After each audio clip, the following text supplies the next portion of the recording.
Welcome guys, welcome to day 39 of daily PYQ discussion and research programme में जिसमें हम UPSC के PYQs discuss करते हैं जो कि रिपीट होने के हाई चांसेस रहते हैं। नॉर्मली 20 से 30 क्वेश्चन वो रिपीट ही करता है पीवाईक्यू से, 15-20 साल के पीवाईक्यू से। तो अभी हम यहाँ इकोनॉमी के कुछ अच्छे क्वेश्चन डिस्कस करेंगे 2021 ईयर में जो इन्होंने पूछे हुए थे। जैसे यहाँ पे क्वेश्चन इन्होंने दिया हुआ है, डिमांड से रिलेटेड ही है। एक ऐसा ही क्वेश्चन देखो, हमने ये भी देखा था कि इकोनॉमिक रिसेशन में 2021 में ही पूछा हुआ है। देखो, रिसेशन को हटाने के लिए आपको डिमांड इंक्रीज करवानी है, उसी से रिलेटेड ये ऑप्शन दिए हुए थे जो हमने पिछली वीडियो में डिस्कस कर लिए। इधर देखो, ये फिर से बोल रहा है कि अगर मार्केट में सारी चीजें अनचेंज रहे लेकिन मार्केट में डिमांड फॉर गुड इंक्रीज होगा किस केस में। यहाँ देखो, अब क्वेश्चन पूछा हुआ है। देखो, अगर गुड का प्राइस फॉल होता है तो डेफिनेटली डिमांड इंक्रीज होगी, ये बात तो सभी को पता है, right. So price elasticity of demand पे ये बात आपको देखने को मिलेगी। तो देखो, अगर यहाँ पे डेफिनेटली बोला होता ना, अगर यहाँ ये बात लिखी होगी कि market demand for a good increases, definitely increases if, है ना, तो तो ये सस्पिशियस हो सकता था। बट ये जनरल स्टेटमेंट दी हुई है, सस्पिशियस क्यों हो सकता था आगे हम देखेंगे, कुछ कुछ कॉन्सेप्ट देखेंगे, राइट। तो अभी के लिए इस जहाँ चार ऑप्शन नहीं है इसे हटा दो। यहाँ देखो, a good is an inferior good and income of consumer increases. Inferior good है मतलब लो क्वालिटी की गुड है, और अगर किसी कंज्यूमर का इनकम इंक्रीज होता है तो डेफिनेटली वो इंफीरियर गुड को क्यों लेगा, राइट। वो चाय के बजाय कॉफी पीना शुरू करेगा, वो बीड़ी के बजाय सिगरेट पीना शुरू करेगा। तो इन्फीरियर को हटा दो, तीन को हटा दो, तीन को हटा दो, आंसर आ गया, राइट। तो यही एक बात थी इसमें। बाकी हाँ, ये वाला कॉन्सेप्ट देखेंगे कि price of complement increases. Complement अगर, राइट, कॉम्प्लीमेंट का अगर, राइट, यस, तो आंसर इज ए। तो कॉम्प्लीमेंट मीन्स कि मान लो अगर आपने मोबाइल फ़ोन लेना हो तो फ़ोन की अगर आपने अलग से बैटरी लेनी है, that is the complement of the mobile phone. अगर बैटरी की प्राइस इतनी इंक्रीज हो जाए तो डेफिनेटली आपकी जो मोबाइल के मोबाइल की डिमांड है वो कम होगी, क्योंकि उसके कॉम्प्लीमेंट जिसके बिना वो चल नहीं सकता, वो चीज़ उसके उसके प्राइस इंक्रीज हो गए हैं।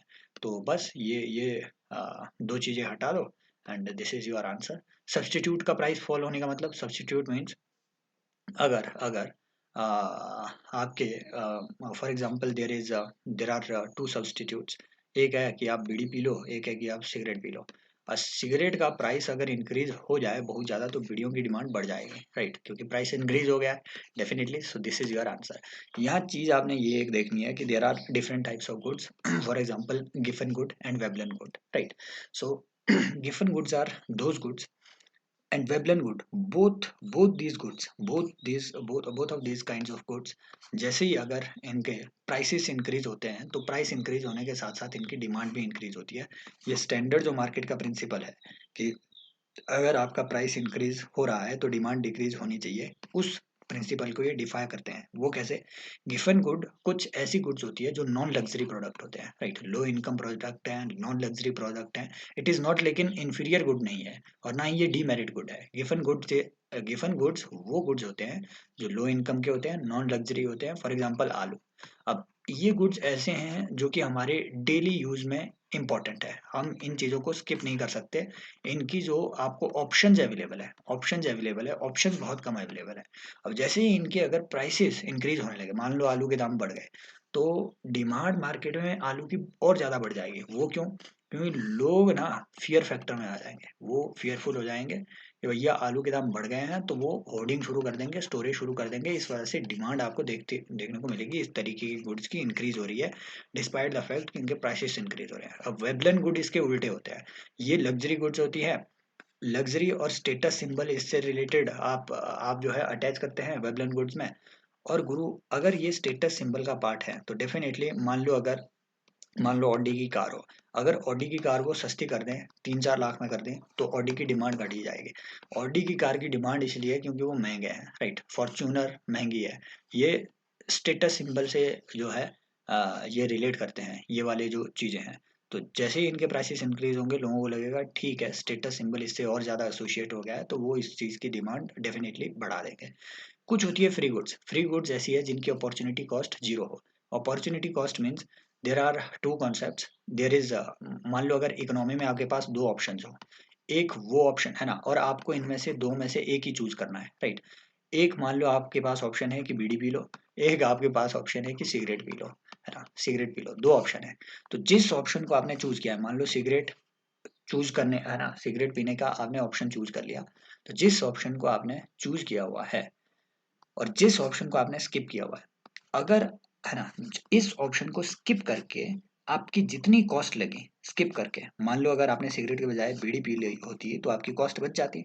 तो सिगरेट पीने की अपॉर्चुनिटी लेने के लिए आपकी जो ये कॉस्ट लगी, इस अपॉर्चुनिटी को, है ना, जो जो आपका अ, जो फॉरगॉन, राइट, फॉरगॉन ऑप्शन है, इसकी वैल्यू को, है ना, इस फॉरगॉन ऑप्शन को स्किप करके जो आपकी आपकी कॉस्ट लगी वो हुआ आपका अपॉर्चुनिटी कॉस्ट। इस अपॉर्चुनिटी को अवेल करने की cost, basically it is a cost, right, that can be derived from the chosen option, है ना, chosen option minus the option foregone option, right, foregone option, जो ऑप्शन आपने छोड़ा, जो आपने चूज किया, इन दोनों के बीच का difference, that is your opportunity cost. तो ये कुछ गुड्स के एग्जांपल हुए। अर्बन कोऑपरेटिव बैंक्स के बारे में बार बार वो पूछता रहता है, इसके डुअल रेगुलेशन वगैरह के कॉन्सेप्ट के बारे में।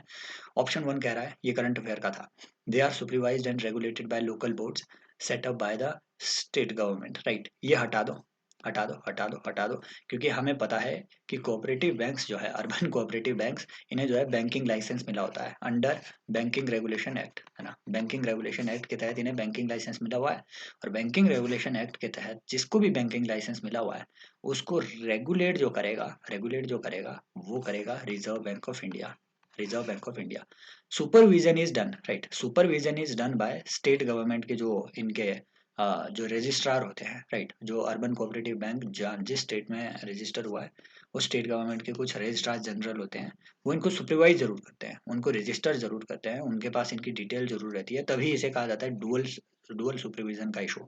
रेगुलेट इसे भी आरबीआई ही कर रहा है, तो ये बात आपने भूल जानी है। एक यहाँ से और बात, कि सुप्रीम कोर्ट की रिसेंट जो है डिसीजन था कि अर्बन कोऑपरेटिव बैंक भी जो है ना, अब सारफेसी एक्ट के तहत आ रहा है। सारफेसी एक्ट मीन्स जो आपका सारफेसी सिक्योरिटीज, राइट, के जो एसेट रिकंस्ट्रक्शन के लिए 2002 में सारफेसी एक्ट बना था, उसके अंडर अब आपके अर्बन कोऑपरेटिव बैंक भी आएंगे, पहले नहीं आते थे, राइट। और सारफेसी एक्ट याद रखना है, ये किस चीज़ से रिलेटेड है, मान लो कुर्की करवानी हो, सिंपल बात, कुर्की करवानी हो अगर किसी बैंक को किसी की ज़मीन की, तो उन्हें अब कोर्ट में नहीं जाना पड़ेगा, राइट। वो सारफेसी एक्ट बैंक को ही अथॉरिटी देता है कि without taking the permission of a civil court, you can do securitization और you can do liquidation of the assets that are registered to you as a collateral to the loan. तो NPA की समस्या हटाने के लिए ये किया गया था, बस ये चीज़ हटानी थी इससे।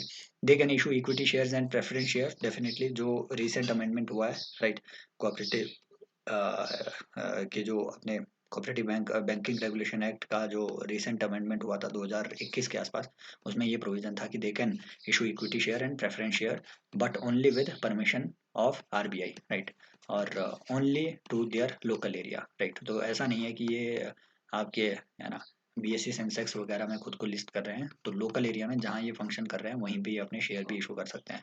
ये बात भी बिल्कुल सही है, इंदिरा गांधी, है ना, ये उस टाइम इंदिरा गांधी जी के टाइम पे इस तरीके के बहुत सारे रेगुलेशन आए थे और ये जानने की जरूरत ही नहीं थी।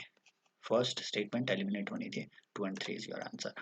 Indian government bond yield are influenced by which of the following factor, all of the above.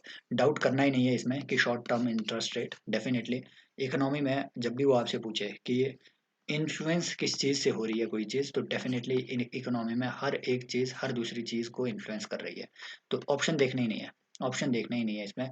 इसमें विदाउट अ डाउट जब आपको लग रहा है कि ये इकोनॉमी से रिलेटेड कुछ है, डेफिनेटली। और लेकिन हम यहाँ देखेंगे कि बॉन्ड यील्ड इंक्रीज होगी या डिक्रीज, क्योंकि मान लो अगर यूनाइटेड स्टेट्स फेडरल रिजर्व ने, अगर उन्होंने टेपर टेंट्रम किया, टेपर टेंट्रम माने फेड टेपरिंग माने जो आपके, राइट, जो यूएसए में इंटरेस्ट रेट है, अगर इंटरेस्ट रेट यूएसए के फेडरल रिजर्व ने इंक्रीज कर दिया है, तो डेफिनेटली जो यूएसए के लोग इंडिया में आकर के गवर्नमेंट बॉन्ड पे इन्वेस्ट कर रहे थे, वो अपना पैसा निकाल के यूएसए ले जाएंगे, वहाँ पे उन्हें अच्छा इंटरेस्ट मिल रहा है, तो हमारी जो बॉन्ड यील्ड है वो इंक्रीज हो जाएगी। Yield is basically difference between the face value of the bond and the market value of the bond. Face value is, माने सरकार ने बोला कि 100 रुपए का हम आपको बॉन्ड इशू कर रहे हैं, तो ये है उसकी फेस वैल्यू, लेकिन मार्केट में ये कितने में ट्रेड किया जा रहा है, that is your market value. अब इनके बीच का डिफरेंस है बॉन्ड यील्ड। अब जैसे ही इंडिया से इन्वेस्टमेंट हटेगी, फेस वैल्यू तो उतनी ही रहेगी, मार्केट वैल्यू डिक्रीज हो जाएगी, मतलब बॉन्ड यील्ड इंक्रीज होगी डेफिनेटली। एक्शंस ऑफ आरबीआई, बिल्कुल सही बात है। अगर आरबीआई ने मान लो इंटरेस्ट रेट बढ़ा दिया, फिर से इंटरेस्ट रेट अगर बढ़ा दिया आरबीआई ने, रेपो वगैरह बढ़ा दिया, रेपो ऑपरेशन वगैरह, इंटरेस्ट रेट बढ़ा दिया, बैंकों ने इंटरेस्ट रेट बढ़ा दिया मान लो, तो क्या करेंगे लोग ना, सरकारी बॉन्ड से पैसा हटा करके एफडी में लगा देंगे, बैंक में फिक्स डिपॉजिट कर देंगे। तो बॉन्ड में इन्वेस्टमेंट कम हो गई, इनके भी यील्ड बढ़ गए। तो डेफिनेटली जो यील्ड है और इंटरेस्ट रेट है ये लिंक्ड है, इंटरेस्ट रेट बढ़ेगा यील्ड भी बढ़ेगी, इंटरेस्ट घटेगा तो यील्ड भी घटेगी। Inflation and short term interest rate, definitely inflation अगर बढ़ेगा तो याद रखना यील्ड आपकी बढ़ेगी, क्योंकि इन्फ्लेशन की वजह से फियर फैक्टर आता है इकोनॉमी में, और जो इन्वेस्टर है वो गवर्नमेंट बॉन्ड से अपना पैसा निकाल देंगे, और इस वजह से आपकी जो गवर्नमेंट बॉन्ड की यील्ड है वो भी बढ़ेगी। शॉर्ट टर्म इंटरेस्ट रेट का सिमिलर इफेक्ट रहता है, ये बस यहाँ कंफ्यूज करने के लिए दिया हुआ था। 1 2 and 3 है आंसर, है ना। And then consider the following statement, foreign currency convertible bonds, ठीक है। ये क्वेश्चन पूछ रहा है कि which of the above can be included in FDI. बस इससे भी देखो, यहाँ एक कॉन्सेप्ट है जो आपने यहाँ से हटाना है, that is your non resident external deposit, हटा दो हटा दो, आंसर आ गया आपका राइट। 1 2 and 3 मैक्सिमम जो है आपने इसमें जो मैक्सिमम ऑप्शन वाले होते हैं, यूजुअली आप देखेंगे कि 3 ओनली या 2 ओनली वगैरह, ऐसे सिर्फ एक या दो क्वेश्चन आते हैं। तो अगर आप चीज़ें एलिमिनेट भी कर जाते हो तो मैक्सिमम ऑप्शन वाले हमेशा टिक करना है राइट। सो वो नॉर्मली सही रहते हैं। ये ऐसे बहुत कम ऑप्शन आते हैं, एक एक या दो क्वेश्चन ऐसे आते हैं जिसमें 1 ओनली या 2 ओनली या 3 ओनली आपके आंसर था, समझ गए। तो बस यही हटाना है इधर से, जो आपका नॉन रेजिडेंट एक्सटर्नल डिपॉजिट्स। देखो जो भी डिपॉजिट है ना, डिपॉजिट एक्सटर्नल डिपॉजिट की बात कर रहा है, इट मीन्स हमारी इकोनॉमी में किसी नॉन रेजिडेंट ने डिपॉजिट किया हुआ है पैसा। Deposits are always liability, but जो आपकी इन्वेस्टमेंट है, investment is not liability, investment means it is an asset right. So ये लाइबिलिटी की कैटेगरी में आता है, ये एसेट की कैटेगरी में नहीं आ रहा है, इसीलिए ये हटा दो। ये तीनों आपके एफडीआई की कैटेगरी में आ रही है, ये बातें याद रखना है। लाइबिलिटी मीन्स कि नॉन रेजिडेंट ने अपने जो एनआरओ अकाउंट या फिर एनआरई अकाउंट में अपना पैसा डाला हुआ है, इंडियन बैंक को वो उन्हें पे बैक करना पड़ेगा right. It is not an investment, it is a liability, बस यही हटाना था इससे। ये तीनों बातें तो है, ग्लोबल डिपॉजिटरी रिसीट वगैरह, foreign institutional investment and foreign currency convertible bond, ये तो सभी को पता होगा कि ये कन्वर्टिबल बॉन्ड क्या रहते हैं। Institutional investment with certain condition, generic statement है डेफिनेटली। फॉरेन इंस्टीट्यूशनल इन्वेस्टमेंट पे फेमा के तहत जो है कंडीशन लगाई गई है राइट। और 10% का इन पे जो है स्लैब एक चढ़ता है राइट, इससे ऊपर आप इन्वेस्टमेंट नहीं कर सकते, तो वो एफडीआई में आ जाएगा। And then global depository receipt, ये क्या चीज़ है? There are something known as American depository receipt, Indian depository receipt and global depository receipt. देखो जो अमेरिकन डिपॉजिटरी रिसीट है ये क्या होती है कि जो भी दुनिया की जितनी भी कंपनियां होंगी वो अमेरिकन शेयर मार्केट में उनकी डिपॉजिटरीज को अपना शेयर इशू कर सकते हैं। डिपॉजिटरीज माने जैसे इंडिया में C D S C L है ना, सी डी एस एल हो गया है ना, अम, अ, आपके सीरियल वगैरह हो गए, इस तरीके की दो तीन डिपॉजिटरीज हैं इंडिया में राइट। सो जो डिपॉजिटरीज यूएसए में होगी, डिपॉजिटरीज माने वो इंस्टीट्यूशंस जहाँ पे रिकॉर्ड रखा होता है कि सिक्योरिटीज किस किस के बीच ट्रांजैक्शन हुआ है सिक्योरिटीज का राइट, और या इक्विटी का ट्रांजैक्शन कहाँ कहाँ हुआ है, उस ट्रांजैक्शन का रिकॉर्ड रखने वाली कंपनियां डिपॉजिटरीज। तो जो दुनिया की जो एडीआर के केस में दुनिया की जितनी भी कंपनियां होंगी वो इन डिपॉजिटरीज के पास जाएगी, अमेरिकन डिपॉजिटरीज के पास। वो कंपनियां उन डिपॉजिटरीज को अपना शेयर इशू करेगी, बोलेगी कि अपने मार्केट में जा करके हमारे लिए पैसा इकट्ठा करो इन शेयर के नाम पे। That is your American depository receipt. Indian depository receipt ऐसा ही है कि जो ग्लोबल कंपनियां हैं वो इंडियन मार्केट में आएगी, इंडियन डिपॉजिटरीज को अपना शेयर इशू करेगी, बोलेगी कि इन शेयर्स के नाम पे हमें पैसा इकट्ठा करके दो। तो एग्रीगेशन का काम कौन करेगा? Depositories. Definitely this is your Indian depository receipt.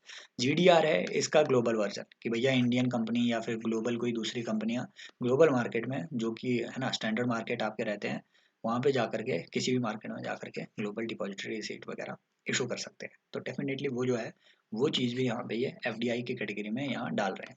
But अगर वो बोले कि शेयर मार्केट में इशू करना है ना, शेयर मार्केट में डायरेक्टली है ना इक्विटी इशू करना डायरेक्टली टू द आप तरीके के जो राइट प्राइमरी डीलर वगैरह रहते हैं उनको इशू करना, सॉरी प्राइमरी डीलर नहीं, जो रिटेल इन्वेस्टर रहते हैं शेयर मार्केट में, so that share market is not in the category of FDI.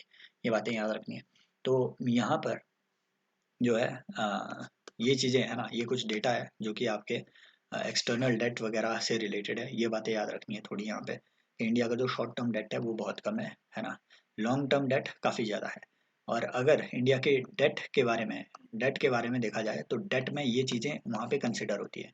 Sovereign date हुआ, कमर्शियल बोरोइंग हुआ, एनआरआई डिपॉजिट, ये इंडिया के डेट में आता है, ये इन्वेस्टमेंट में नहीं आता है, और शॉर्ट टर्म डेट जो अदर डेट होता है। तो ये हमारी डेट की अभी पोजीशन है यहाँ पे, समझ गए बात को। तो इसी सीक्वेंस में आपने ये बात याद रखनी है, राइट। अगेन सबसे ज़्यादा बोरोइंग किसकी, कमर्शियल बोरोइंग, उसके बाद आपकी आती है इधर ये क्या कहते हैं एनआरआई डिपॉजिट, उसके बाद आता है आपका सोवरेन डेट, और उसके बाद आपका आ रहा है short term debt. Short term debt India का बहुत कम है, लॉन्ग टर्म डेट काफ़ी ज़्यादा है, ये बातें कुछ याद रखनी है। जो एनआरई और एनआरओ अकाउंट होता है, देखो एनआरई ये यहाँ होना चाहिए, एनआरई ये एनआरओ यहाँ होना चाहिए। तो एनआरई क्या होता है, ये एक नॉन रेजिडेंट एक्सटर्नल अकाउंट होता है, ऑर्डिनरी अकाउंट है, दोनों का नॉन रेजिडेंट का ही है। डिफरेंस इसमें ये है कि इसमें जो है वो अर्निंग आती है, एनआरई अकाउंट में वो अर्निंग आती है जो कि इंडियन नॉन रेजिडेंट इंडियन ने फॉरेन अर्निंग्स इंडिया को भेजी हो। लेकिन इस एनआरओ अकाउंट में वो पैसा आता है जो किसी नॉन रेजिडेंट इंडिया ने इंडिया में अर्न किया हो, राइट। सो इसमें इंटरेस्ट अर्नड जो होता है वो टैक्स फ्री टैक्सेबल रहता है, इसमें आपका टैक्स फ्री रहता है। ये बातें याद रखनी है। इसको आप बिना लिमिट के रिपेट्रिएट कर सकते हैं, मतलब इंडिया से बाहर ले जा सकते हैं, यहाँ लिमिट्स के साथ आप रिपेट्रिएट कर सकते हैं। तो यहाँ रिस्क ज़्यादा है क्योंकि बिल्कुल एक्सटर्नल लाइबिलिटी ज़्यादा है, यहाँ रिस्क कम है क्योंकि लिमिट्स है एक्सटर्नल रिपेट्रिएशन पे। ये कुछ बातें हैं जो आपने थोड़ा याद रखना है। आई होप ये लेक्चर सीरीज आपकी प्रिपरेशन में थोड़ी बहुत वैल्यू ऐड कर पा रही होंगी। सो इन्हीं लेक्चर्स के लिए आप मुझे फॉलो करते रहिए। आप अनअकैडमी पे बिल्कुल फ्री मेरे लेक्चर्स भी देख सकते हैं, तो एक्सेस करने के लिए आप जो है टेलीग्राम चैनल ज्वाइन कीजिए, ग्रुप का लिंक आपको मिलेगा डिस्क्रिप्शन में। एंड बिल्कुल आप जो है कमेंट सेक्शन में ज़रूर अपनी राय देते रहिए कि किस तरीके से आप इन लेक्चर्स को और ज़्यादा बेटर कर सकते हैं। और thank you so much, take care, bye bye, happy learning.